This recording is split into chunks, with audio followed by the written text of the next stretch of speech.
Thomas Friedman, wrote a great book, Thank You for Being Late, where he talks about how the rate of exponential change, even though we are adaptable creatures, and that's why we reached kind of the top of the food chain, the rate that Moore's law is now progressing beyond just, computers or GPUs or processing units, to really be across the board when it comes to technology is something that's causing stress to individuals, causing stress to businesses, and causing stress to governments. That all of these groups are unable to keep up with the rate of exponential change. How do we adapt to that kind of change? How can humanity be able to keep up and remain innovative? How can I do it? How can a business do it? How can a business develop a workforce to be able to do it?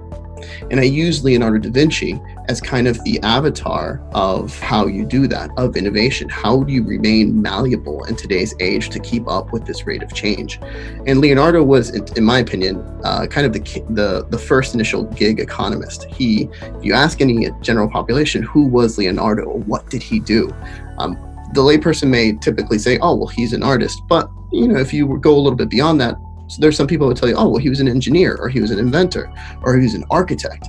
And the truth be told is that he was really all of those things. And that's what allowed him to remain so innovative. He was able to constantly be learning new facts and new types of specialties. And we really need that today. We need to have this concept of whether it's artificial intelligence or robotics that starts displacing jobs.